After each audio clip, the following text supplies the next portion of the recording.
And first at 9, 2 days before his scheduled execution, death row inmate Charles "Sonny" Burton will now spend the rest of his life in prison. In the final days before an execution, time stops feeling normal. Every sound becomes louder. Every footstep means something. Every knock on a steel door could be the one that changes everything. For inmates sitting on death row, the last 48 hours are usually predictable. The appeals are over. The phone calls slow down. The final meal gets discussed. Guards begin following procedures they have rehearsed for years. But for one man in Alabama, the final 48 hours became something else entirely. Because just before the state was preparing to kill him, everything suddenly changed. The man's name was Charles Burton, and after spending decades inside one of the harshest prison systems in America, Burton found himself trapped between two impossible realities. One path led directly to the execution chamber. The other offered something almost no death row inmate ever receives at the final moment: a second chance to stay alive. But before the courts intervened, before the headlines exploded, before Alabama made a decision that shocked both supporters and critics of capital punishment, there was the crime. A crime that destroyed lives, shattered families, and placed Burton on death row in the first place. Because long before people debated whether he should die, there were victims whose names were often forgotten once the legal battle began. And that is where this story really starts. Years earlier, Charles Burton was not a national headline. He was just another man moving through Alabama, carrying anger, instability, and a growing history of violence beneath the surface. People who knew him would later describe him as unpredictable, quiet at times, explosive at others. The kind of person who could sit silently in a room for an hour, then suddenly erupt without warning. By the time investigators began paying closer attention to Burton, the damage had already been done. According to court records and prosecutors, Burton became involved in a violent crime that would eventually send him to death row for decades. The details horrified the community. Families were destroyed overnight. Fear spread through neighborhoods. And prosecutors promised they would pursue the harshest punishment Alabama law allowed: death. Inside the courtroom, the atmosphere was heavy from the very beginning. Victims' relatives sat only feet away from the man accused of taking everything from them. Prosecutors painted Burton as dangerous beyond rehabilitation, a man whose actions crossed a line so brutal that society could never safely allow him back outside prison walls. Meanwhile, Burton's defense attorneys argued something very different. They spoke about mental instability, trauma, psychological decline, failures in the system that they claimed were ignored for years before violence finally exploded.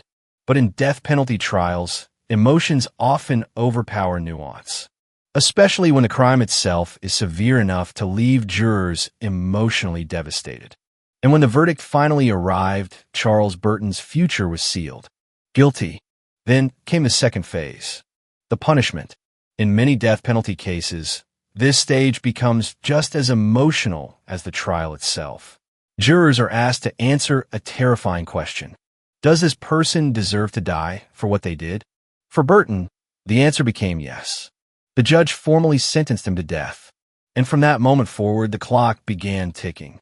Not toward freedom, toward execution. Death row is not like ordinary prison.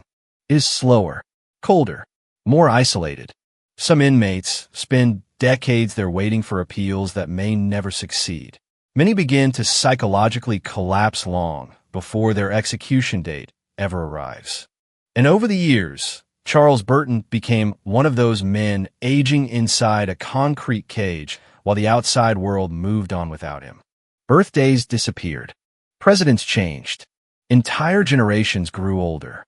Meanwhile, Burton remained locked inside the same brutal system, surrounded by steel doors, fluorescent lights, and the constant reminder that the state of Alabama still intended to kill him someday. Then eventually that someday arrived. An execution date was scheduled. Suddenly, Burton's case transformed from an old legal file into an active countdown toward death. The prison began preparations. Lawyers rushed through final appeals. Family members prepared for goodbye calls that might be the last conversations they would ever have with him. And according to reports surrounding the case, the final 48 hours became emotionally unbearable. Because once an execution warrant becomes active, every minute feels different. Guards begin monitoring inmates more closely. Personal belongings are reviewed. Special procedures begin. The condemned man understands something horrifying. At this point, almost nobody gets saved. For Burton, the reality became impossible to ignore. He was approaching the end. But behind the scenes, attorneys were still fighting desperately to stop Alabama from carrying out the execution. And what happened next would suddenly place the entire state under national scrutiny.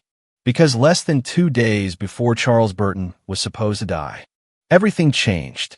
Inside Alabama's death row unit, the atmosphere changed the moment the execution date drew closer. For most inmates, there is an unspoken understanding about those final days. You can feel death moving through the building. The guards speak differently. The routines become sharper. The silence grows heavier. And for Charles Burton, the final countdown had already begun. By this point, he had spent years trapped inside a prison system designed not just to punish, but to wait. Waiting is the true torture of death row, not knowing exactly when the end will come. Watching other inmates disappear one by one. Hearing about executions through whispers echoing across concrete walls late at night. Some prisoners mentally break long before their execution date ever arrives. Others become numb. But according to reports surrounding Burton's final days before the scheduled execution, the pressure inside the prison became almost unbearable. Because unlike ordinary inmates, condemned prisoners begin going through specific procedures once an execution becomes imminent. Legal visits increase. Medical evaluations begin. Security tightens. And eventually, conversations shift toward things no human being should ever have to discuss calmly. Final meals. Final statements. Final phone calls. Outside prison walls, Burton's attorneys were still fighting desperately to stop the execution. They argued that serious concerns remained unresolved, including questions surrounding fairness, procedure, and whether Alabama was prepared to carry out another death sentence without repeating past controversies. And Alabama already carried a dark reputation when it came to executions. The state had faced national criticism before, especially after previous lethal injection attempts raised disturbing questions about pain, procedure failures, and the overall handling of condemned inmates in their final moments. Human rights organizations began watching closely. Anti-death penalty activists increased pressure online. News outlets started covering the case more aggressively as the execution date approached. But prosecutors and supporters of capital punishment argued something equally emotional. They said the victims' families had already waited years for justice. Too many years. To them, delaying the execution again only reopened wounds that never fully healed. That tension created a brutal divide across public opinion. One side saw Burton as a man the system was preparing to kill after decades of confinement and psychological deterioration. The other side saw a convicted murderer whose victims never received a second chance themselves. And somewhere in the middle of all that noise, Burton sat inside a prison cell, waiting to learn whether he would live or die. Then came the final 48 hours. At this stage, executions in America become disturbingly procedural. Paperwork is finalized. Witness lists are prepared. Prison officials rehearse the process carefully. Every detail is controlled down to the minute. Even the condemned inmates' movements become tightly monitored. For Burton, those hours reportedly became filled with uncertainty. Because despite the looming execution, legal teams were still filing emergency motions behind the scenes. Last-minute appeals are common in death penalty cases, but they rarely succeed. Most are denied within hours. Most condemned inmates still die exactly as scheduled, which is why many people inside the prison reportedly believed Burton's fate was already sealed. Then suddenly something happened. The courts began reviewing new arguments more seriously than expected. Phone calls intensified. Lawyers rushed in and out. The execution that once seemed inevitable no longer looked completely certain. And inside death row, rumors spread quickly. Sometimes inmates hear things before the public does. Sometimes guards hear whispers from administrators before official announcements are released. But nobody knew exactly what was about to happen. Not Burton, not the prison staff, not even the families waiting outside the legal storm. Then, less than 2 days before Alabama planned to execute Charles Burton, the state made a decision that shocked nearly everyone following the case. The execution would not move forward as planned.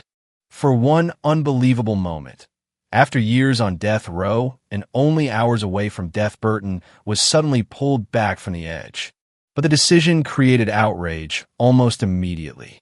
Because while some people celebrated the delay as a victory for justice and human rights, others saw something completely different. To them, this was not mercy. It was failure. And the backlash that followed would reignite one of the oldest and most emotional debates in America.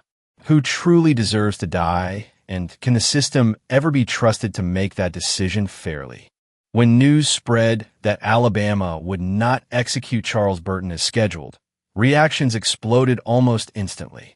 For anti-death penalty activists, it was a moment of relief. For victims' families, it felt like another wound reopening.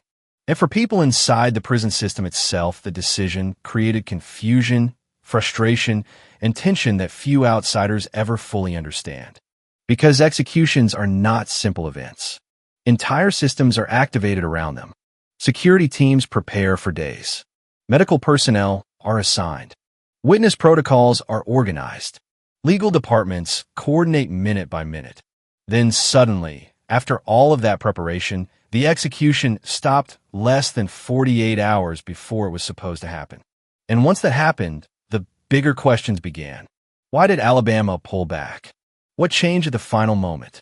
According to reports surrounding the case, Burton's attorneys continued raising concerns connected to the state's execution procedures and broader constitutional questions involving the death penalty itself.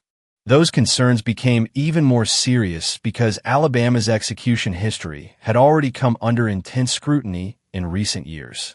Previous executions and failed attempts had drawn national criticism after inmates reportedly experienced prolonged procedures or complications during lethal injection preparations. Some critics described the system as deeply flawed. Others went further. They argued that the state was dangerously close to crossing the line between lawful execution and cruel punishment. That pressure created enormous legal risk for Alabama officials, because every execution now carried more than moral consequences. It carried political consequences too. One mistake could trigger national outrage. One failed procedure could become international headlines overnight. And Burton's case was unfolding under exactly that atmosphere. Inside prison walls, however, the emotional reality was much simpler. A man who believed he was approaching death suddenly woke up still alive. That psychological shift is difficult to imagine. Death row inmates often spend years mentally preparing for execution. Some become detached. Some become terrified. Some enter a strange emotional state where hope itself feels dangerous, because hope can collapse faster than anything. For Burton, the last-minute pause did not mean freedom. Far from it. He was still a condemned inmate, still locked inside one of America's harshest prison systems, still carrying a death sentence hanging over his future. The state had not declared him innocent. It had only stopped the clock temporarily, and sometimes that uncertainty becomes its own form of torture. Imagine preparing yourself emotionally for death only to be told at the final moment that you must continue waiting instead. Days become months. Months become years. The fear never fully leaves. Meanwhile, outside prison walls, the case became part of a much larger national argument about capital punishment in America. Supporters of executions argued that delays like this damaged trust in the justice system. They believed juries had already made their decision years earlier, and that endless appeals only prolonged suffering for victims' families. Many asked the same painful question: how long should families have to wait for justice? But critics of the death penalty responded with a different question entirely. What happens if the system gets it wrong? That fear has haunted America's death penalty system for decades. Over the years, multiple inmates across the country were later exonerated after spending years, sometimes decades, on death row. DNA evidence overturned convictions. Witnesses recanted testimony. Hidden legal mistakes surfaced too late. Those cases permanently changed public trust. Because once an execution happens, there is no correction possible afterward. No apology can reverse death. And that reality made every controversial execution case emotionally explosive. Charles Burton's story became another symbol inside that larger battle. Not because everyone believed he was innocent, but because people increasingly questioned whether any government system could carry out executions fairly, consistently, and without unacceptable risk. Back inside Alabama's prison system, however, life returned to its brutal routine surprisingly fast. The media attention slowly faded. The headlines moved on. But Burton remained exactly where he had been before. Still inside a concrete cell. Still under sentence of death. Still waking up every morning knowing the state could eventually schedule another execution date. And perhaps the most haunting part of all, nobody knew when that next countdown might begin again. Death row changes the meaning of time. For most people, life moves forward through plans, goals, birthdays, and routines. Days feel connected to the future. But for condemned inmates like Charles Burton, time becomes something colder. A countdown without numbers. Even after Alabama stopped the execution less than 48 hours before it was scheduled, Burton's reality did not suddenly improve.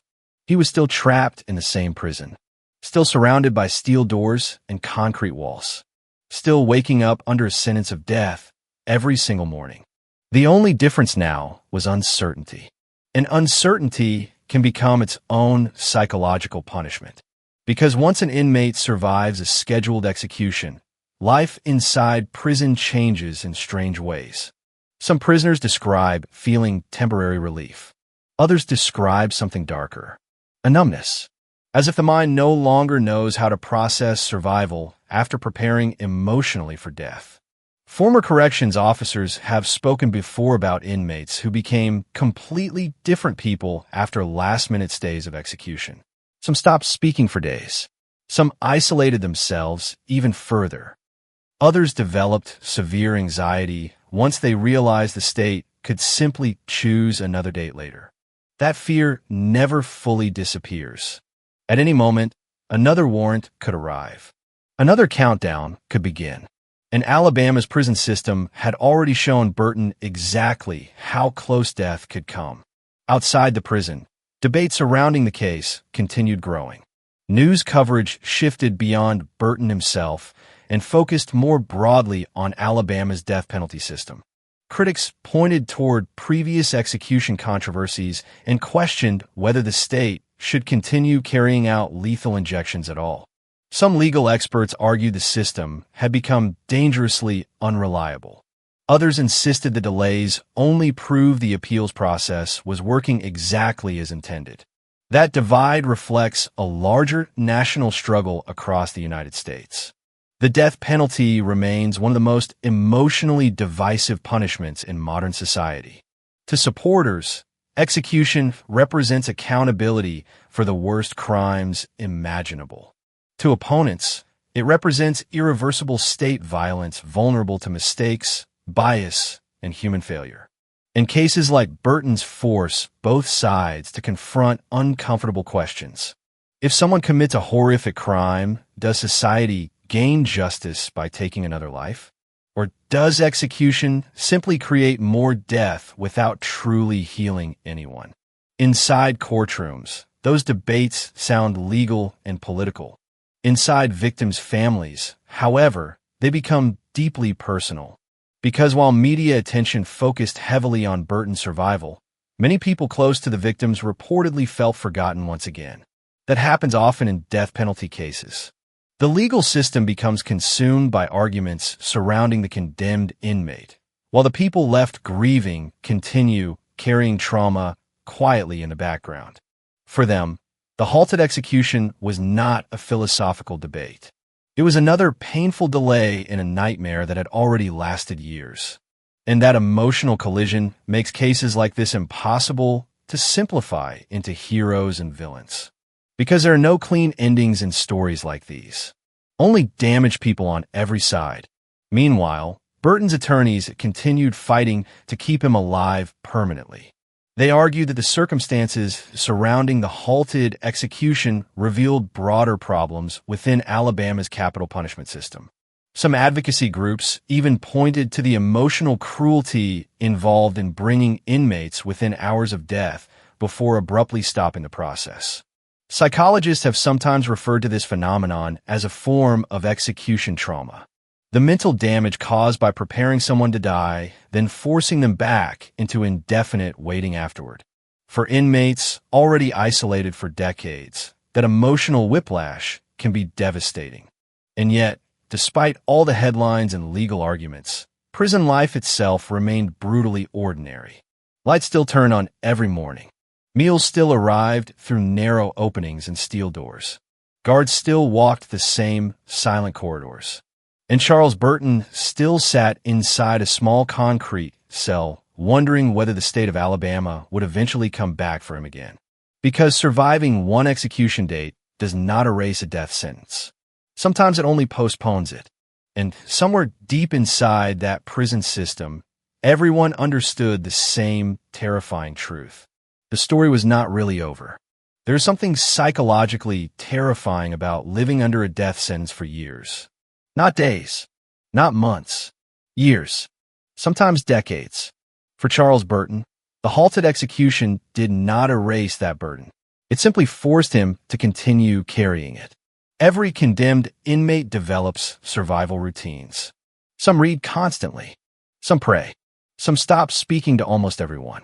Some spend years replaying their crimes in silence, while staring at concrete walls that never change. Death row is designed around isolation. The cells are small. Human contact is limited. Movement is controlled every hour of the day.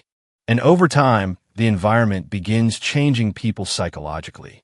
Former inmates and prison staff have described death row as a place where men slowly disappear emotionally long before they ever physically die. That reality became part of the national conversation surrounding Burton's case after Alabama halted the execution, because critics argued the punishment was no longer just death itself. It was the waiting, the endless years of anticipation, the uncertainty, the repeated emotional trauma of appeals, delays, and execution dates. Some legal scholars even questioned whether decades on death row followed by execution amounted to a second punishment layered on top of the first. But supporters of capital punishment strongly rejected those arguments. To them, Burton's suffering did not outweigh the suffering of the victims and their families.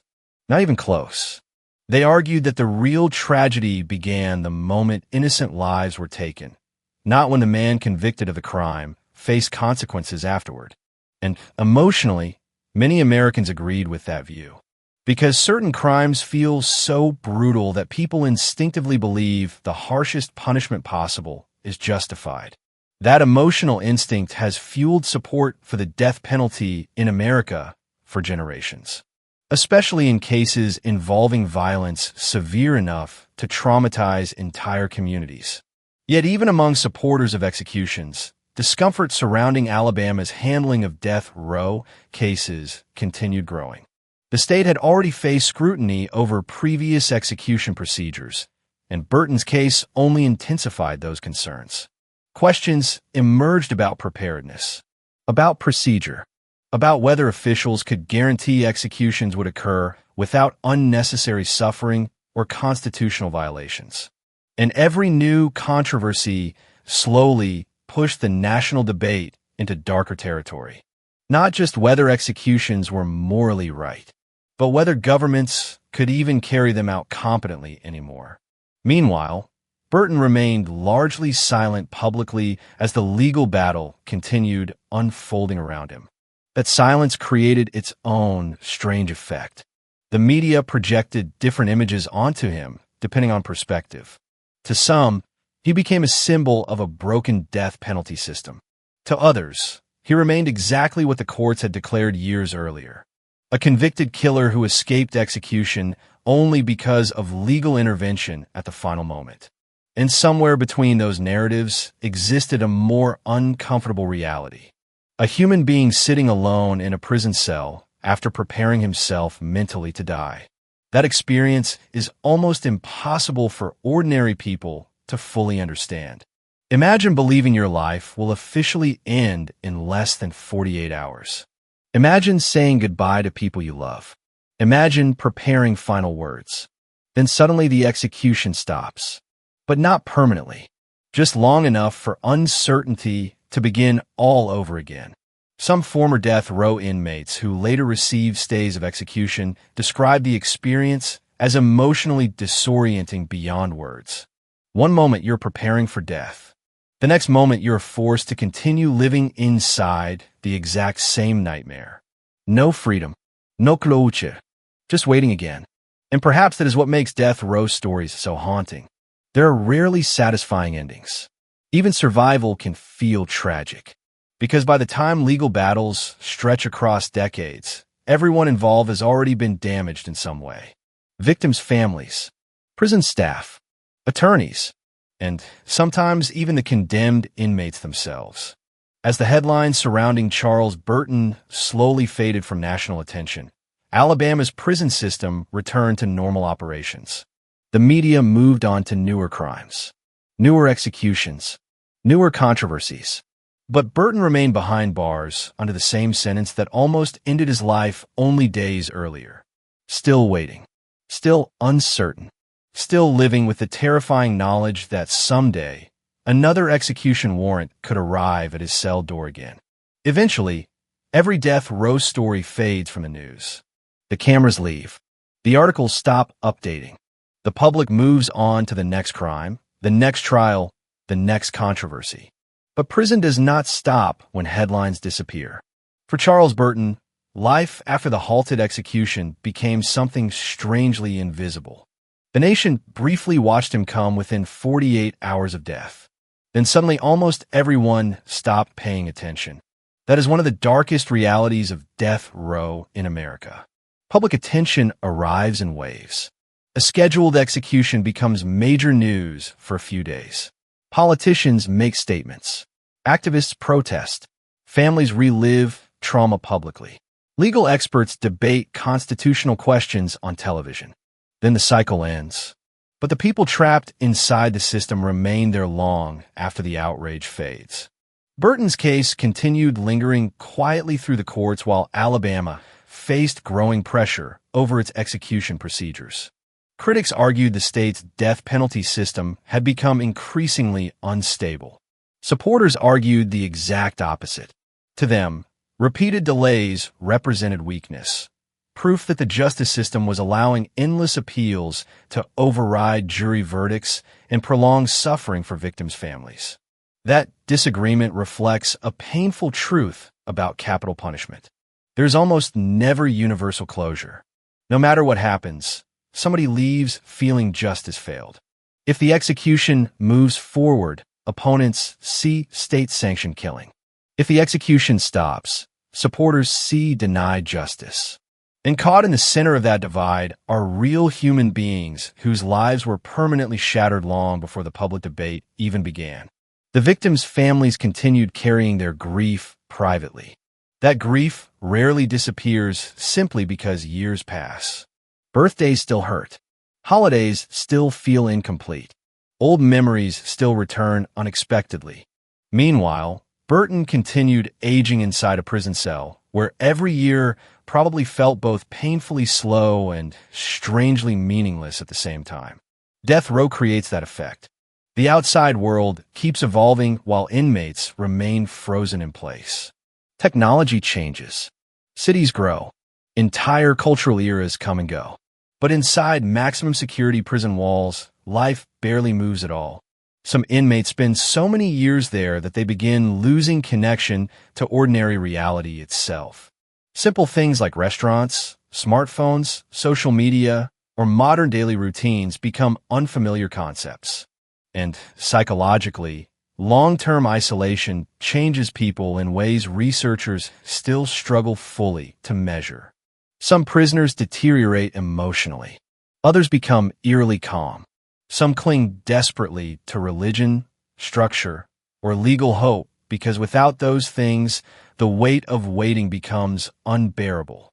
For Burton, survival after the halted execution may have felt less like victory and more like suspension. Not freedom, not peace, just continuation. And perhaps that is what makes stories like this so unsettling. Most people imagine justice as something final. A verdict, a punishment, an ending. But death penalty cases rarely feel final in reality. They stretch across decades, filled with appeals, reversals, delays, and emotional exhaustion affecting everyone involved. Even prison staff are impacted. Former corrections officers assigned to death row have spoken openly about the psychological toll executions take on guards and employees responsible for carrying them out. Some leave the job permanently afterward. Others struggle silently for years.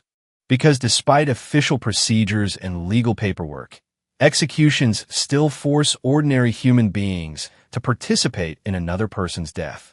And that reality leaves scars. As Alabama continued facing scrutiny over its capital punishment system, Charles Burton remained alive, a man who had already come terrifyingly close to execution once before. But the uncertainty surrounding his future never truly disappeared. At any moment, prosecutors could pursue another execution date. At any moment, the countdown could begin again. And somewhere inside that prison, Burton likely understood a horrifying truth better than almost anyone else alive. When a state prepares to execute you once, you never fully escape that shadow again. Not even if the execution stops. Not even if years pass afterward. Because once death has already knocked on your cell door, you spend the rest of your life wondering when it might return. In the end, the story of Charles Burton is not simply about one crime or one halted execution. It is about something larger, something darker, a collision between justice, punishment, fear, and the terrifying power governments hold over human life. For nearly everyone following the case, one fact remained impossible to ignore. Charles Burton came within 48 hours of death. The prison was preparing. The legal clock was running out. The state of Alabama was moving toward another execution. Then suddenly it stopped. Not because the past disappeared. Not because the victims returned. Not because decades of pain were erased. But because even at the final moment, the system itself was still struggling with questions that America has never fully answered. What does justice actually look like? Is execution justice or revenge? Can a human system, built by imperfect people, ever be trusted with irreversible punishment? Those questions have haunted the American death penalty system for generations. And stories like Burton's keep those questions alive. Because regardless of political views, one reality remains deeply unsettling. Once an execution happens, there is no undo button, no correction, no second trial, no opportunity to fix mistakes afterward. Death closes the case forever. Supporters of capital punishment continue believing certain crimes deserve the ultimate punishment. Many victims' families feel execution is the only outcome severe enough to reflect the devastation caused by violent murder.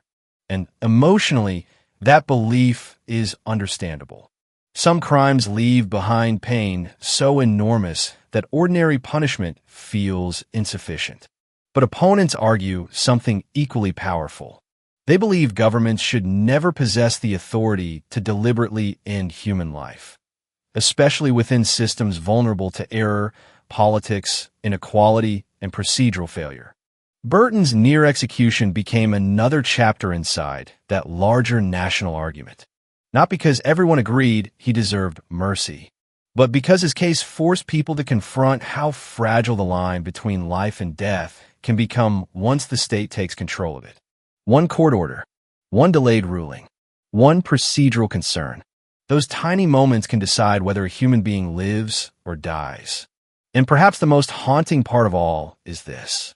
While the public debated philosophy and law, Charles Burton still woke up every morning inside a concrete cell, knowing the state once came for him already. That psychological reality never disappears completely. Former death row inmates who later avoided execution often describe carrying permanent emotional scars from the experience. Some develop chronic anxiety. Some cannot sleep normally again. Some replay their final days repeatedly in their minds for the rest of their lives. Because once someone prepares themselves emotionally for death, part of them never fully returns afterward. Today, Burton remains part of a system still surrounded by controversy, moral conflict, and national division. Some people will always believe he deserved execution. Others will always believe the state should never have come that close to killing him at all. And maybe that discomfort is exactly why stories like this continue capturing public attention. Not because they provide easy answers, but because they force society to stare directly into uncomfortable questions most people would rather avoid. Questions about justice, about punishment, about whether human beings truly become safer through execution or simply more accustomed to death itself.